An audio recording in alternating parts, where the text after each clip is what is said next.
Welcome to TWIRx. Happy 250th anniversary of freedom of the United States of America. What a great day it is. July 3rd, 2026.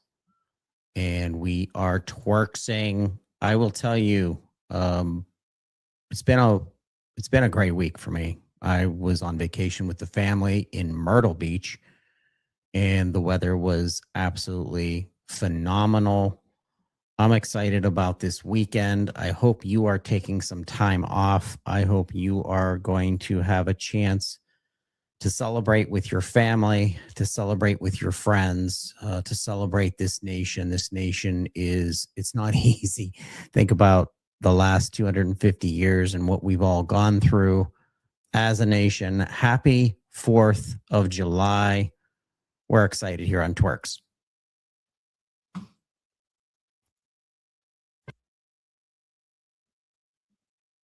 Here's something most people don't know.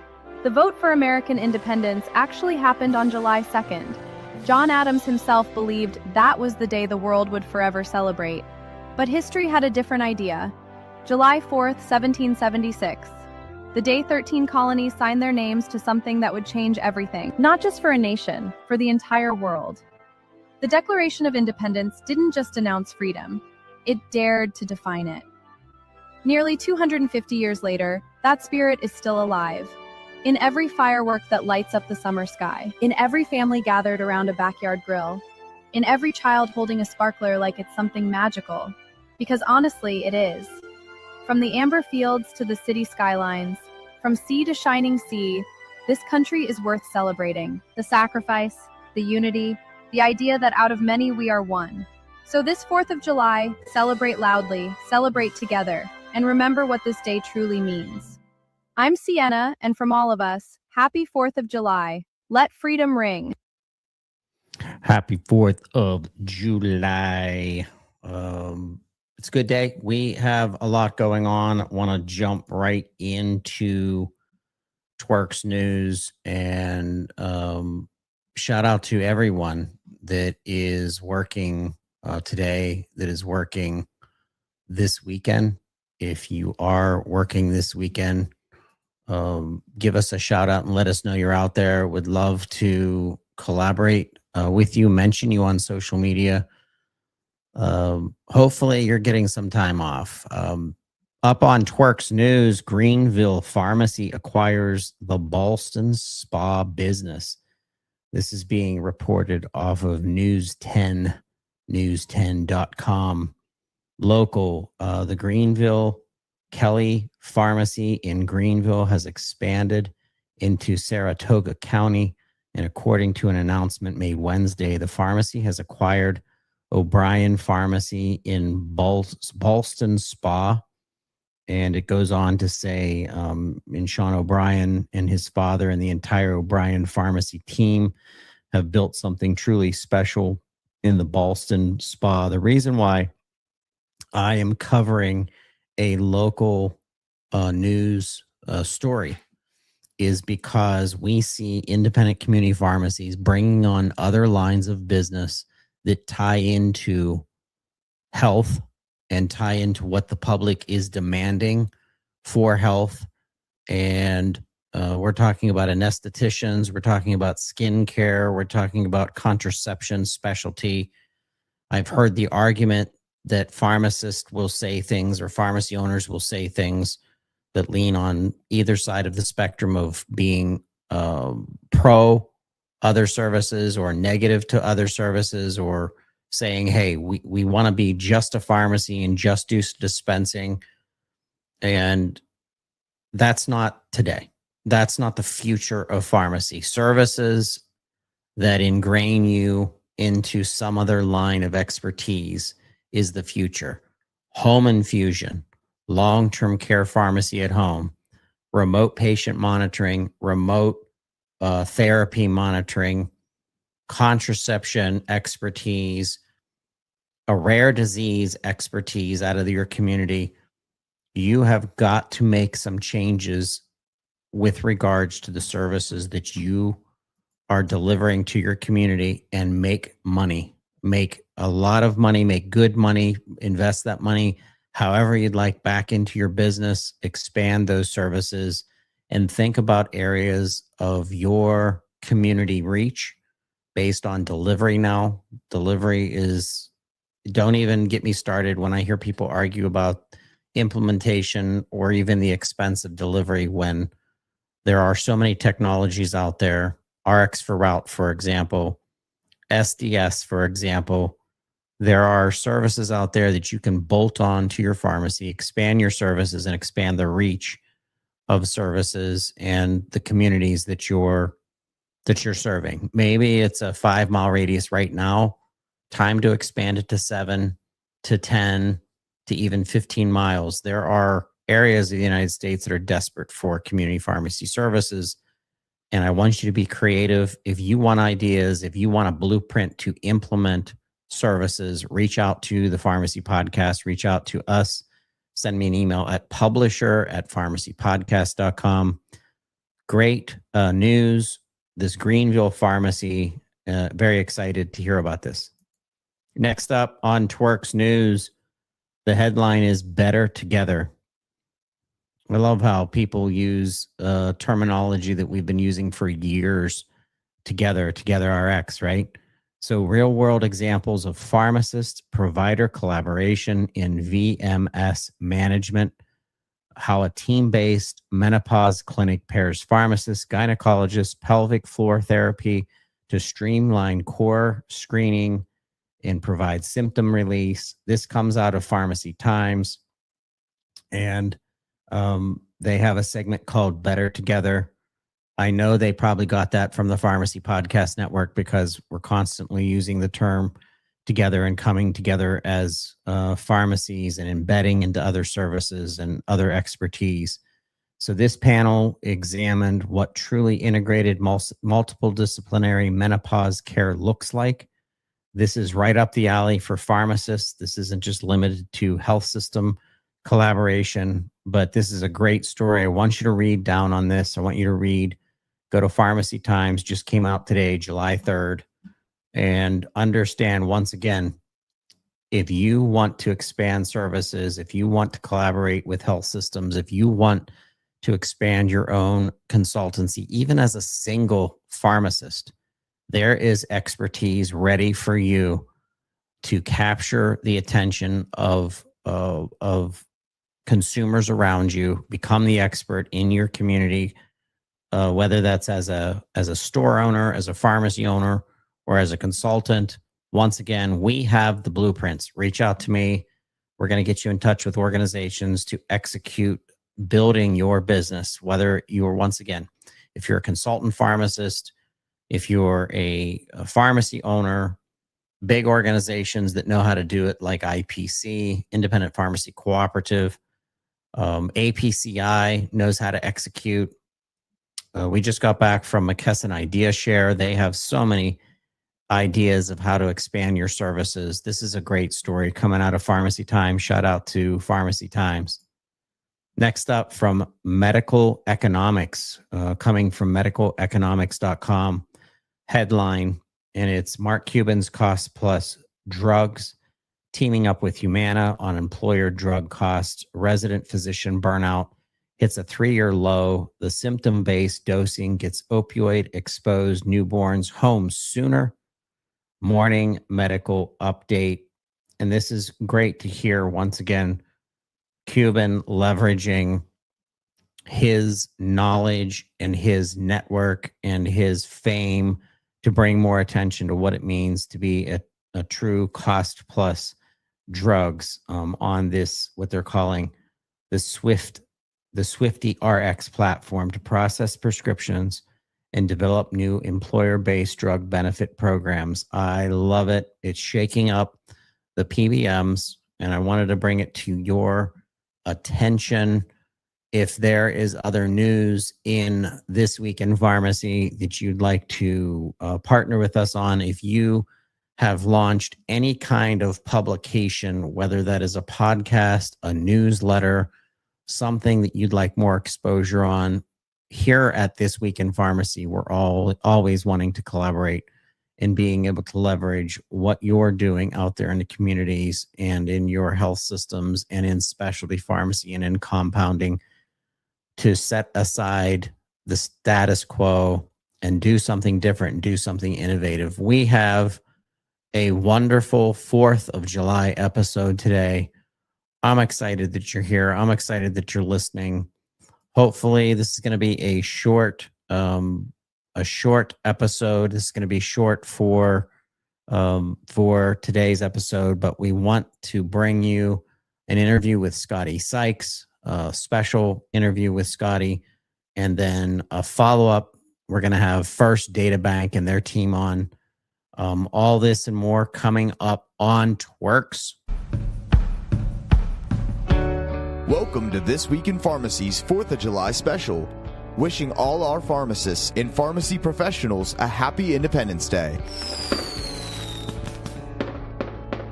Coming up, we have an interview with Scotty Sykes from Sykes & Company with our host, founder and CEO of the Pharmacy Podcast Network, Todd Urey.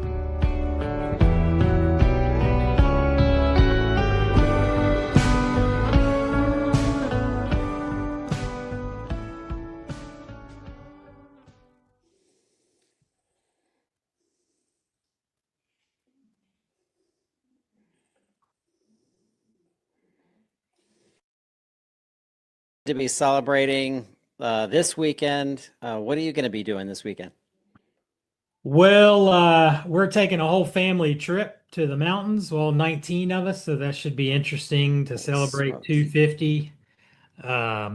So it's going to be interesting. 19 folks in one house. So we'll see how that goes. But actually, it'll that be sounds fun. fun. Text me that address just in case I don't have anything to do. Hopefully I can cook some barbecue or something. Absolutely. I'm excited. I don't know what we're doing. I think we're going to stick around the southwestern Pennsylvania area.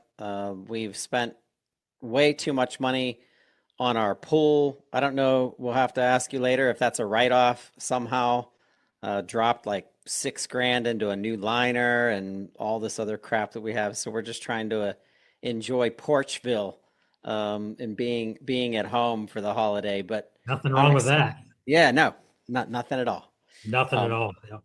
I can't believe I looked up this morning. It's July 3rd, Friday, and I could not believe, blew me away, that we are already halfway through 2026. And I blinked and we're here. And it's just like, goodness gracious. We just got back from McKesson Idea Share. I got to interview the OG of pharmacy accounting, Olin Sykes. If you haven't heard that, you definitely look it up, and it's a great interview.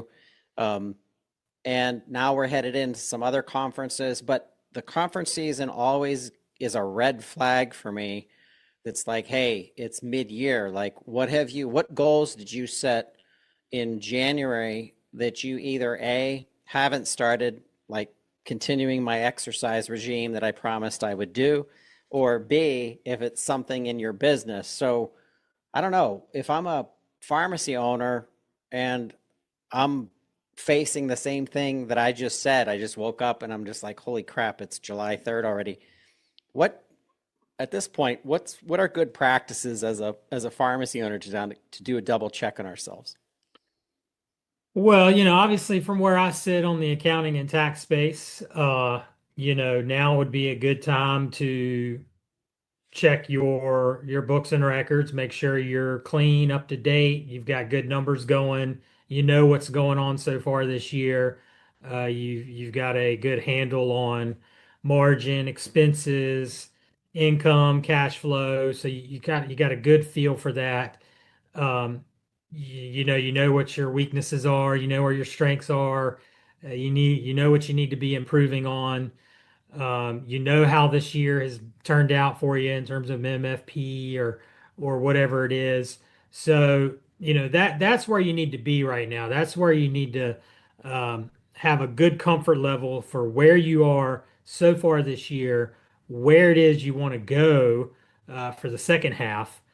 And then that will tee you up nicely into maybe some tax planning conversations with your advisors going into the third, fourth quarter here. So the attitude and the energy at several of the conferences, we're going to be getting ready for ThoughtSpot, Syncora's ThoughtSpot at the end of July coming up. But McKesson Idea Share, we were embedded in IPC's booth. They're such a good partner to us. The energy and attitude was night and day from last year's Idea Share. And the hope is back. And the hope is back. And I hope that the listeners that are listening in feel the same way. But there have been products and services that have been successfully implemented in our independent community pharmacy space that's working, and it's bringing in new revenue, and it has nothing to do with a dispensing fee, and it has nothing to do with a PBM. And I'm excited about that. We're talking about remote patient monitoring, supplements that are now having a lot more data behind them, like from Full Script, for example. We're seeing clinical services getting paid for. Outcomes is a pharmacy management system that's really pressing on that, having different things that are coming out of that. What other cash-based systems are you seeing getting a lot of traction, and I think where some of this excitement's coming from? No, Todd, I completely agree. This year's been really completely different than the prior year. The MFP's been a lot better than a lot of folks expected. Payments a little more timely, I'm hearing. The margins are they're actually making money on many of these instead of losing money. So that right there's had a big kind of psychological, I guess, impact and a positive impact to margin. But we're seeing margins relatively hold steady, maybe increase slightly this year. And like you said, there's certainly some other types of services pharmacies are continuing to expand into. And again, the list of different options out there is very wide. You've got supplements, you got the clinical, you got long-term care at home, whatever it is.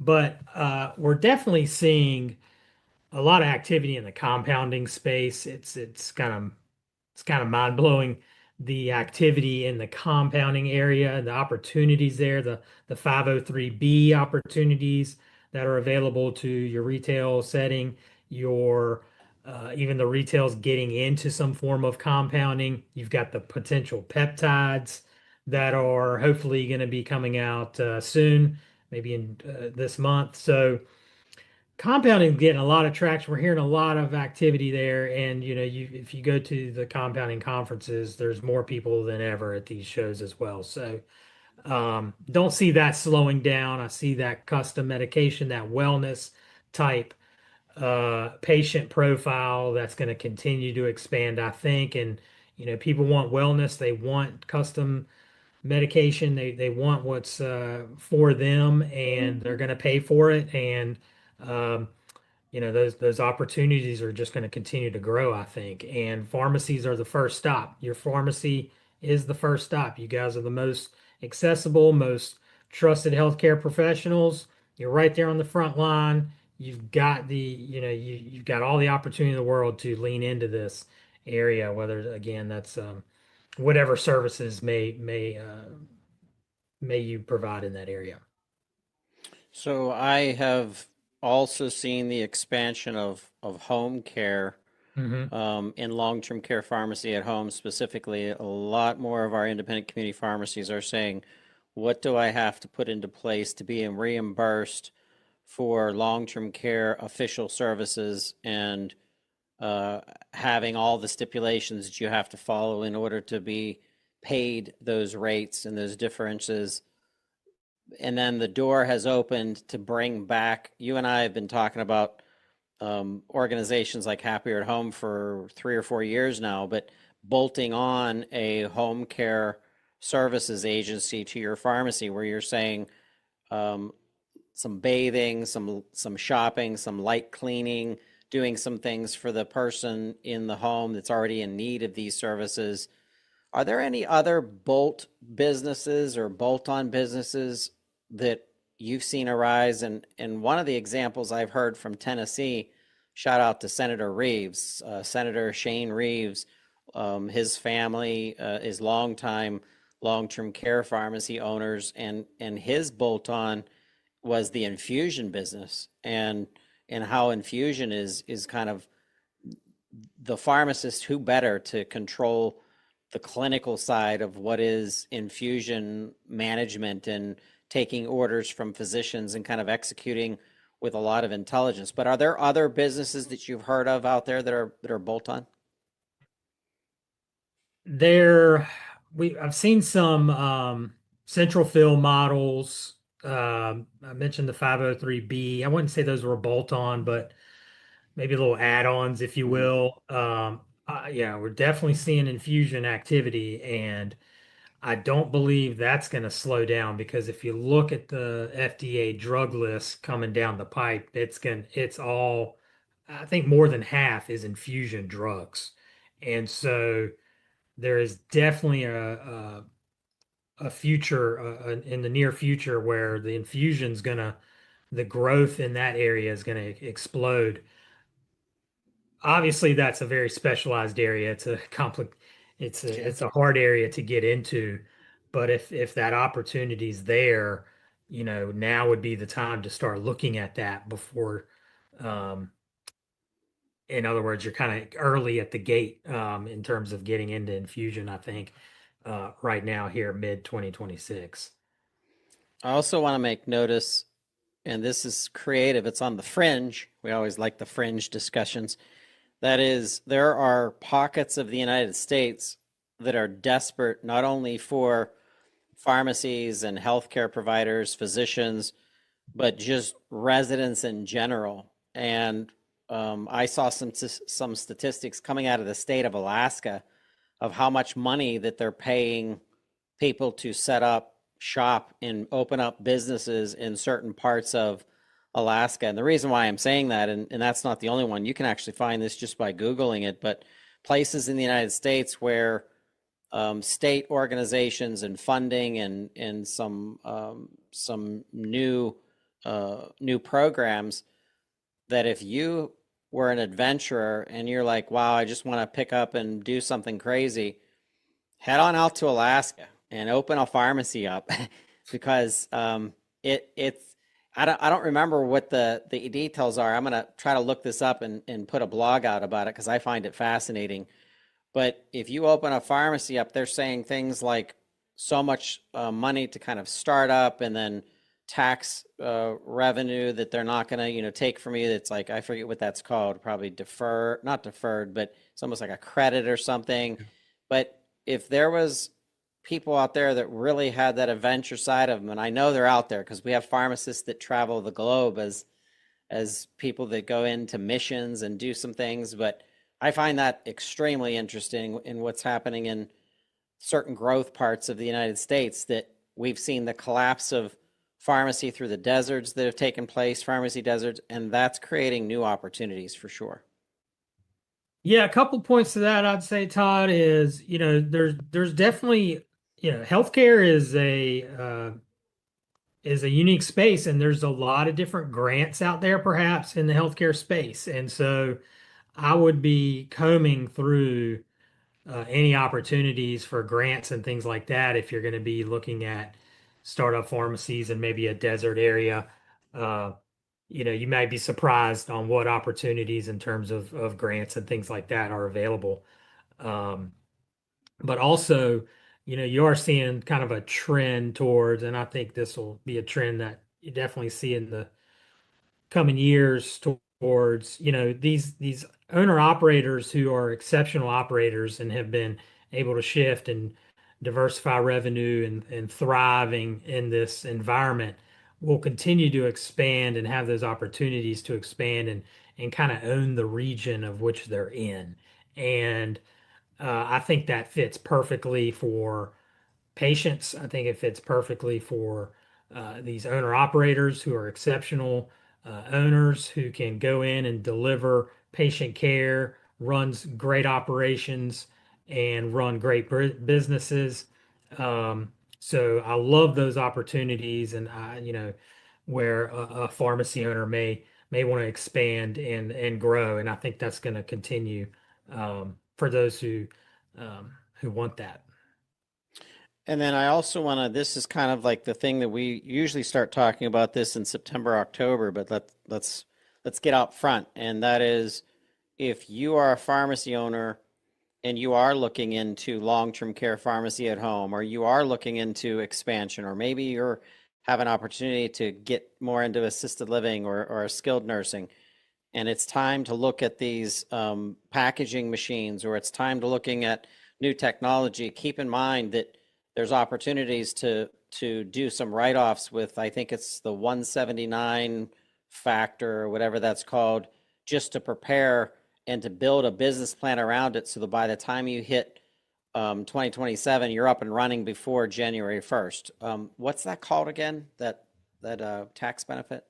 So you got depreciation 179, you got bonus depreciation. So, whether you're expanding or opening a pharmacy, there is a lot of tax planning that goes around that and how you can maximize that for your individual situation to minimize tax burden and keep more of that cash in your pocket, which is vital during startup or new expansion opportunity. So again, depreciation is obviously one of those, but there's a whole lot of other planning that can go behind that you certainly should be working with a CPA advisor who can guide you in that tax area for sure.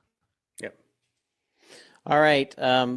Before we wrap it up, the special Sykes and Company 250th anniversary of our country, 4th of July special. I want to point out there's a blog out on the Independent Pharmacy Cooperative's website by Joe Menholds, who's a guy we work with all the time. It's titled Marketing My Pharmacy, Why Storytelling Matters. And I want to bring attention to this for just a second. Austin and I could really dig into this. He's your master marketer, and I love man. Austin's creativity. Awesome. But the reason why I'm bringing this up, Scotty, is storytelling to your local Congress people in your state Congress. You have, as an independent community pharmacy, such an opportunity and such a stage to bring in. And if you do it, I guarantee 9 out of 10 times they're going to say yes. I've seen it happen here in Pennsylvania. Reach out to that state representative. You realize that 2026 coming into 2027, there are some voting that's going to be happening in November that's going to impact some of those positions as well. So reach out to your state Congress people, invite them to your pharmacy, and be prepared with a 1-hour presentation to take them through the services that you provide. They have no idea what a pharmacy actually does for their community. I want you talking about medication adherence. I want you talking about packaging and simplicity. I want you to talk about remote patient monitoring if you're doing those types of things. But this is such an opportunity to light fires in the minds of your Congress people at a time where PBM reform finally feels like it's finally getting some teeth. It's finally taking shape in Tennessee. It's been impactful in Arkansas and Ohio. So what have you heard about using your pharmacy as a stage to bring people in to really explain to our policymakers, what's happening how it's happening to the constituents that those Congress people serve and for healthcare? Well, we've been saying for a while, that pharmacy owners wear many hats, and one of the hats they have to wear is advocacy. And so, absolutely, open the door to your congressman, get them in there, and explain what you do. Because, like you said, Todd, they don't have an idea. They have no idea. Yeah. A lot of them go to the CVSs of the world or whatever, and so they don't know that level of care that you guys are providing to the community. So I think a lot of times it's an eye-opening experience. That momentum is moving in the right direction. It needs to continue to move in the right direction. I know I have some politicians around this area that I know and are running for Congress and things like that. And I'm getting in their face and saying that when you get in there, you got to address these issues, and I'm happy to be a resource. And they want to hear it. Whether they do anything or not, that's another thing. But you got to, you have to. got to put yourself out there and let these folks know what you're doing. Absolutely. Well, I've enjoyed this time with you, Scotty. Thank you guys so much for the Bottom Line podcast. I listened to that, one of my favorite shows that you guys put out. Shout out to Austin. Shout out to Olin. You guys are rock stars. We appreciate the support that you not only give Pharmacy Podcast Network, but more importantly, what you're doing for pharmacy ownership and really helping people to level up. I hope you have a wonderful 250th celebration, and hopefully you 19, don't end up getting into like a family squabble and divide sides and have some kind of civil war. Well, I think we'll be all right. You got how many 12 kids or something like that, so it'll be fun but a little crazy. Yeah, parents against the kids. You guys should do like that's it. Yeah, tug of war or something like that. Right. All right. Well, happy 250th to you, Todd. Happy appreciate everything you do in the industry. So thank you so much. Happy 250. Shout out to our pharmacy owners, our pharmacists, our technicians out there. Happy 4th of July. Feeling lost with the complexities of pharmacy accounting? In pharmacy today, there's so many different, variables and issues that impact the pharmacy books, records, accounting, the profitability of the store, so forth. There's different components of pharmacy that have its own nuances from an accounting standpoint. And so it's tricky. There's no doubt about it. Ready to take your pharmacy to the next level but don't know where to start? Sykes & Company is here to help. Introducing the RX Assessment. With the RX Assessment, the pharmacy CPAs and advisors at Sykes will do a deep dive into your accounting and tax situation and give you the action steps you need to take your pharmacy to the next level. If you're interested in, working with a team who understands the industry and how the accounting and tax should really be in a pharmacy, this is your chance to get a under the hood check of what's going on and getting the feedback of any issues or concerns or, again, things we think you're doing really well with. Get the financial checkup your pharmacy needs and head over to sykes-cpa.com or call 252-482-7644.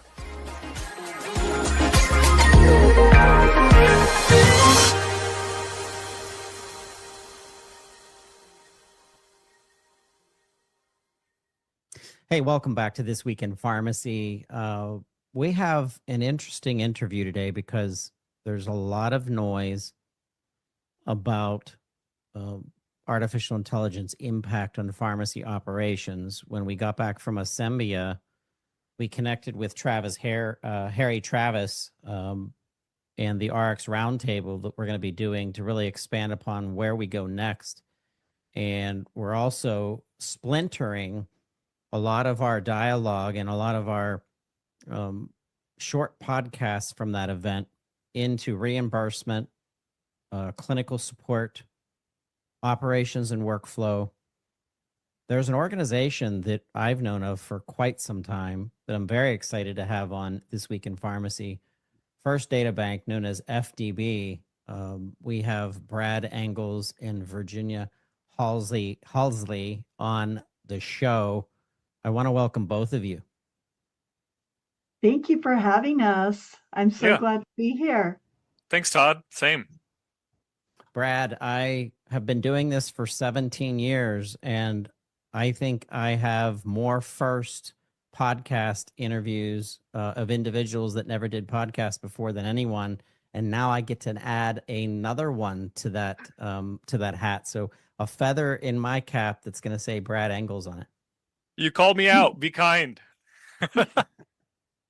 Oh, this is a long time coming. I remember the biggest thing in my beginnings of pharmacy was an open database that you could get information in and out of based on SQL. And all of the pharmacy management systems, when I entered pharmacy technology, they were all built for themselves. That was it. You could use the data inside the system. That was it. It was like getting information in and out of it. You could fax or you could print something, and that's about it. The only way you'd get the information out. So we've definitely come a long way. And FDB has also come a very long way. So you heard my opening, was really excited about the outcome and where we are in specialty pharmacy. You attended and your team attended the NCPDP's annual. It's kind of like the coupling of all the standards and where we're going and what has to change in order to play in the different sectors of pharmacy. But I'm going to start with Virginia. Give us an overview of where FDB is standing today and what you're most excited about at this stage in the evolution of pharmacy care. Thank you. So I'm really excited about our new initiatives and kind of the openness throughout the industry on using AI to solve long-standing problems. So it's not just all about the technology, it's about the technology helping us to solve existing challenges. And one of the key areas that we're looking at has to do with reducing friction around prescribing and the whole prescribing process.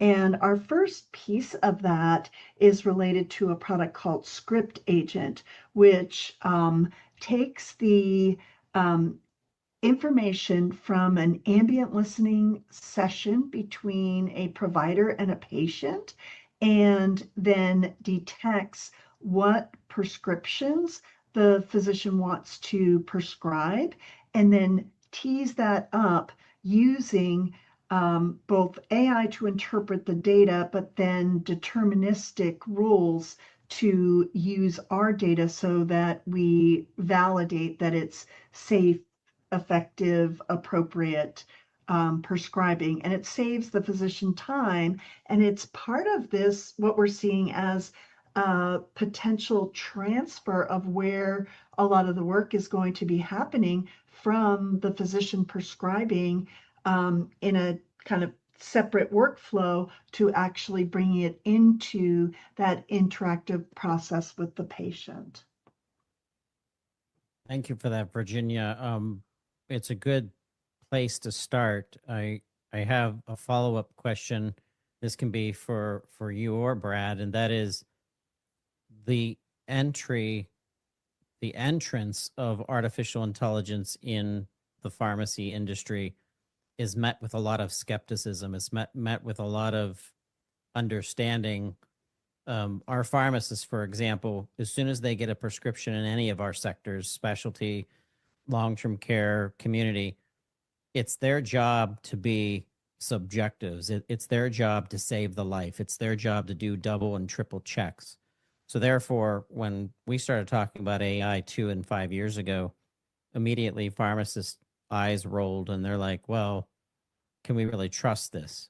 And then when we have organizations that have done nothing but use data for years, 20 years, 30 years to deliver good tools for our physicians, for our pharmacists, nurses to follow up on, FDB stands out because that's all you've been doing with or without AI years ago.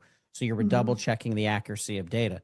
So organizations like yours that are implementing the AI, from my perspective, I'm not a pharmacist, but I feel a lot safer there than getting something that is AI from an outside organization that may not be data entrusted. Well, And so I want you to comment on that fear factor of AI and how FDB is overcoming it. yeah. So a couple of things you mentioned. One is you're going back 5 years. So obviously generative AI has come like just, eons since then. And there are a lot more kind of constraints put in place. I would say one thing is we have to determine what is the appropriate technology for the job at hand. So we're trying to focus on the so-called jobs to be done, and and we're looking at what is the appropriate way to address some of these tasks that need to be done. So I'll use an example that we're working on in the inpatient environment, which is a system to help pharmacists verify medication orders in the inpatient environment and free them up to do more of that clinical work and be part of that clinical team out, out in front of patients and with patients. And in that case, we determined that it really made the most sense for the basic rules to assist in this order verification process should be deterministic, because we have the data in place. We are able to kind of predetermine what needs to be used in those processes. But on top of that, then we use AI to look at the notes so that we can bring in the appropriate information from the notes. And we use AI to provide snippets of text to really supplement those rules and leverage all of the patient-specific information. So it's deciding where it's appropriate to use AI and where it does the best job, and then supplementing it as necessary. But it's also about, when you're using AI, where do we need the human in the loop? Where do we need the like hundreds or thousands of test cases to really ensure ensure that the right answers are coming about? And I would say that one key thing here is kind of don't try this at home without all of the kids, without all of the kind of constraints in place, the tools, the processing, the factories, the human in the loop, and so forth. All right. So, Brad, there's the side of leveraging data in the realm of helping in the insurance realm. There's workflow I've heard about. Obviously, that was a big buzzword, in the 2010 period of time. But let's talk about the clinical side. There is a system that I've been really wanting to know a lot more about, and that's the Navajo system. Can you talk to me about Navigo. FDB Navajo? Navajo what? Navigo. Navago. I thought it was Navajo. Okay. The Navago system.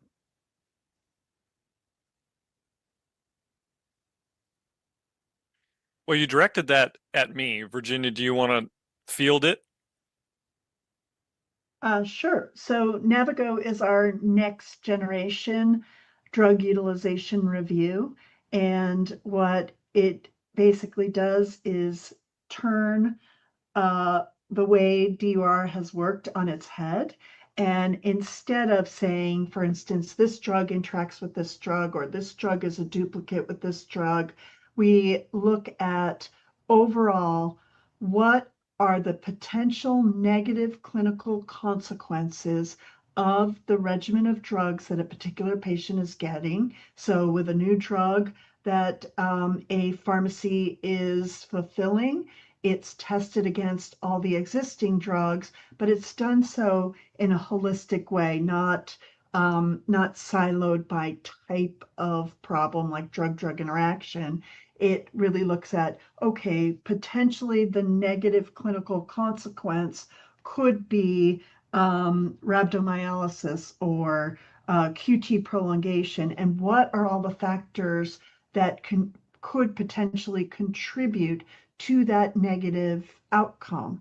And we bring into consideration the context of the given patient and the given situation. So for instance, if the patient has previously received this med and presumably has been tolerating the med, and it is the same patient, the same physician, and the same set of meds, then we're not going to alert the the pharmacist to interrupt them. We're going to look at, okay, what was the prior pharmacist action?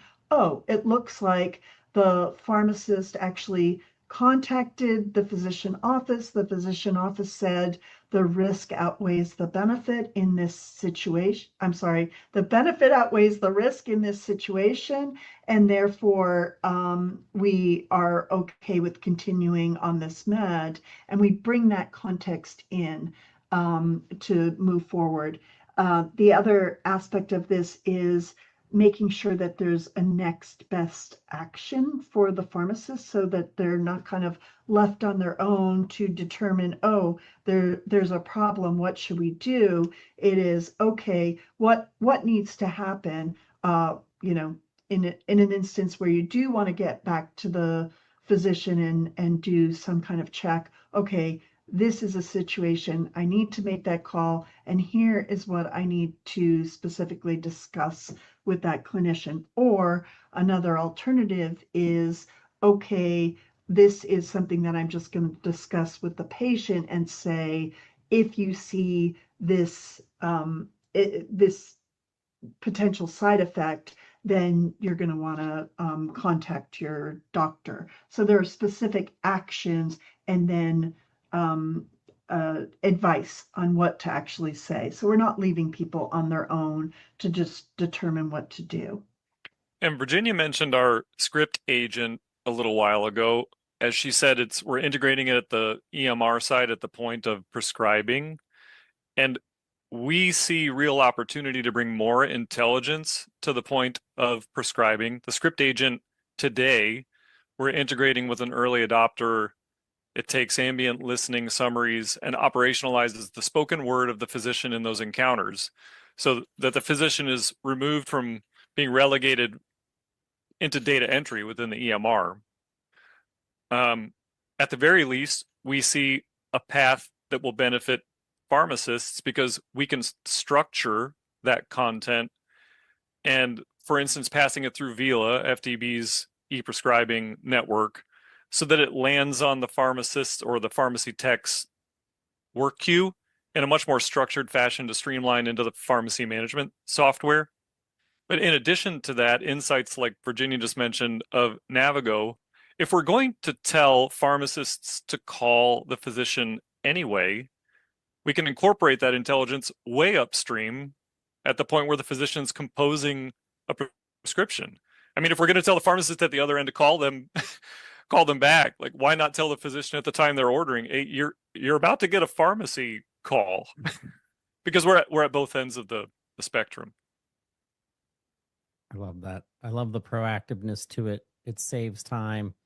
It gets the medication therapy out of the log jam that is, plaguing much of the workflow that's out there.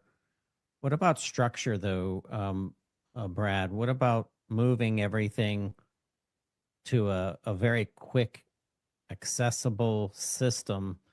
And this kind of draws back to some of your insights from your blog that you wrote, Why Drug Knowledge Delivery Must Evolve.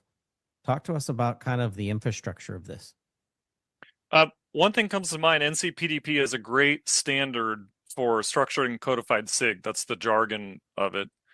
Unfortunately, market dynamics conspire against the pharmacy side for adoption of that standard by EMRs, because the structured codified SIG standard is meant to provide a means for EMRs to communicate in a codified, discrete way. And the status quo right now is free text is flying everywhere. And the EMRs just see very little incentive. A couple of them, they get gold stars in my book. I can't name them, but they've said, we're going to tackle this. We're going to code our electronic prescriptions to use structured codified SIG, but it's still optional as far as regulatory goes. So those EMR vendors who get gold stars, they're just taking upon themselves. But the norm is EMR vendors don't leverage that. And as a example, our script agent that I mentioned, like one thing it will be able to do is structure that prescription using that standard. And especially if it's passing, those scripts go to VILA, we can maintain the integrity, the structured integrity of the script from start to finish. And we can participate as a member as an active member of the ecosystem that has touch points at the point it's created, that it's transmitted, and that it's received, to really close the loop on the entire thing and encourage the adoption of standards and discourage the garbage in, garbage out that all pharmacies are, well, many pharmacies suffer from every day. The clinical access to information and trusting that the information is correct and is usable is really important. It's almost, it brings it to the surface. The pharmacist spent 6, 8, sometimes 12 years, depending on what sector of pharmacy that they went into to learn. But then having something to refresh that knowledge on the fly, I think is really the future of how technology is going to embrace our pharmacists in different sectors. I'm interested in hearing more about Navigo, because I foresee it continuing to evolve based on disease state management, and of course we could spend all day in the rare disease place of how valuable that this is going to be. But where's the starting point in teaching a pharmacist who is very independent in making decisions that that is very sensitive decisions that they're making? Where's the starting point to learn to use such technologies and to get them quickly comfortable with it? Because like I said, we know that pharmacists are, as they should be, are apprehensive of new stuff. Yeah, I mean, there's always going to be that learning curve where you're getting used to something new. And for sure, with Navigo, it is a different paradigm and people had to get used to it. The feedback we get now is incredible in terms of pharmacists liking this more holistic approach to providing information about what the potential problems are with the medication and the context around that given patient and kind of what's come before. So yeah, there are pharmacists that start to use it, and we have heard that then they want to come back to using it if say a student was using it and then they graduated, went to a different pharmacy that wasn't using it, then they want to come back, or they moved to mail order and now they want to bring it to mail order. So so we've definitely gotten that feedback. But I think to a certain extent, we as a discipline, all of us in this segment, were somewhat doing a disservice to that pharmacist on the front lines by giving this information in a hectic environment without giving more clear-cut guidance on, okay, how are you expected to react to this? Yes, of course, you have all of that training and your clinical judgment, but you don't really want to be out there out on a limb by yourself saying, this is how I'm going to handle this is how I'm going to handle that. In the moment, in this hectic environment, we want more standard of care. And I think based on the reaction we've had, there's a great appreciation for that more holistic information and more explicit guidance. And I'll add that I can no longer count on one hand the number of significant pharmacy players who I've had conversations with related to AI. They want, the director of pharmacy at one of these institutions said we'd be negligent if we weren't exploring leveraging AI. Yep. But they are also all responsible in their approach, and they're all looking for the opportunities to assist with some of the more repeatable, rote, lower stakes, operational challenges. Virginia used the word friction. Like, they're starting with those because it makes more sense to try to bring some level of automation or assistance to assist those people with their human decisions, but not overwhelm them, and reduce the amount of attention and the cognitive load placed on everyone out there who's drowning in all the requirements of the day to day. So they're beginning in a responsible, conscious way. And for instance, we have MedProof MCP, which we launched earlier this year. The intention behind that product is to ground agents with deterministic, curated content rather than have these various agentic ambitions use just the training data for the model provider. Because MCP is a means by which agents can reach into a tool belt and use content outside of their training data that's more updated, that's curated, that's deterministic. So that's the point of MedProof MCP, is to equip those agents with something beyond their training data and the probabilistic limitations of the nature of those LLMs. And just to add on, MCP or Model Context Protocol is a standard to guide the LLMs or the agents to in certain situations, don't guess, don't hallucinate, but you agent, you have this tool available to you, and use it in these circumstances where you're looking for certain kinds of drug information.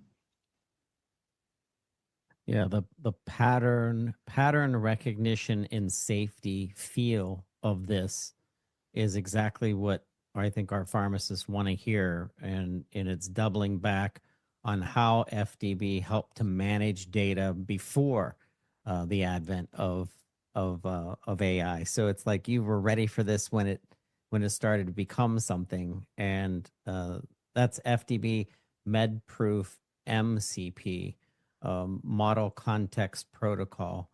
And that's one of the services that I didn't know about. So we might actually have to have you back. There's another one that I'm going to preface called pharmacogenomic CDS. And pharmacogenomics is fascinating to me. I see a drug development on the fly in the future, where we have someone being able to take a cheek swab test and get results quickly, and then have a pharmacist react to the development of a medication and on the fly, like with a 3D printer of types. But that could be for another podcast for sure. But this has been a great sci-fi update. Podcast. Yeah, that's the one I like. We have a pharmacogenomics podcast on the network, so that'll be where I'm going to insert you guys into that discussion. That'll be so much fun.